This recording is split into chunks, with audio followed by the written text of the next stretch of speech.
Coach, we've both been in situations where we've had to change the quarterback during the season. And when you do that, you always have to change parts of your offense. Nebraska's in that situation right now. Let's talk about that situation. Yeah, the quarterback position, it's always easier if you kind of recruit the same style. You know, it's all about the skill set. So if you recruit, let's use Nebraska, you go back from predominantly a drop-back athlete like Raiola was, and then you want to go to more of a spread, which, you know, TJ Lateef, the new quarterback in Nebraska, we don't know much about him, but he looks like an athletic, like a spread-style quarterback. So we would always have a plan A and plan B. And your plan A is obviously your starter. Your plan B would be, so for example, JT Barrett's my starter, Cardale Jones is my backup. Back in 2014, we always had a Cardale plan. The Cardale plan was different than the JT plan. The challenge is trying to get that all practiced.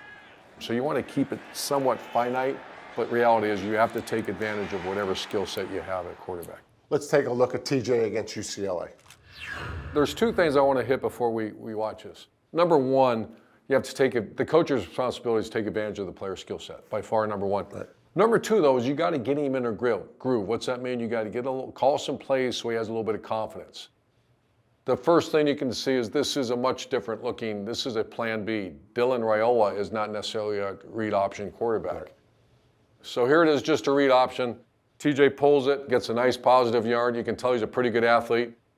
Now I'd also say you're my backup quarterback, son, get down. Because I'm not sure how many quarterbacks they have behind them. All right, now let's talk about getting the quarterback confidence. How do you get a quarterback confidence? It's rather obvious. You get completions. And this is the easiest. I always found out a sprint out or roll out, you eliminate half the field.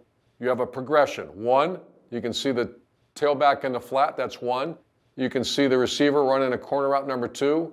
And then you see the crossing route, number three. It's all in his vision. And then the fourth choice is what? Run the ball. Right. There's no easier play for a quarterback to get some confidence. Okay, looks like they're utilizing his skill set again here. This is an RPO, and this is a little more complicated than the play we just watched. You know, sprint out's very easy. There's something to this play, so you can tell it's in the second quarter. He seems to be in a little bit of a groove. They're running an RPO. This is a man sweep by Nebraska being well blocked by the offense line, but they trigger on defense. TJ pulls it and gets a quick pass out. All right, Gerry, back to quarterback's confidence. He needs completions. Big play by Emmett Johnson, but also watch the offensive line down here blocking for him. Easy completion, get your quarterback confidence, and let athletes go make plays. You know, Emmett Johnson had over 100 yards rushing and over 100 yards receiving.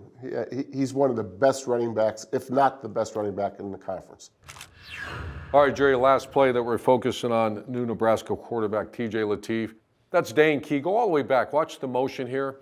Right. Remember, there's always a reason for going motion. The quarterback, receiver, you know what they just did? Identify man coverage. UCLA defensive back comes across with them. They have the perfect call on against man coverage. A little hide route or pick. Tight end does a great job getting in the way of the defender. Dane Key comes underneath. Once again, not a difficult play. A pitch and catch, giving your quarterback confidence with easy throws against the right coverage. Coach, good timing for TJ. After this game, he had a bye before his next game as a starter, and I think when a quarterback is in the situation TJ's in, plays a game, has a bye, and then plays another game, can really be helpful. And I always tell those first-time starting quarterbacks, after that first start, you're not a first-time starter anymore, pal.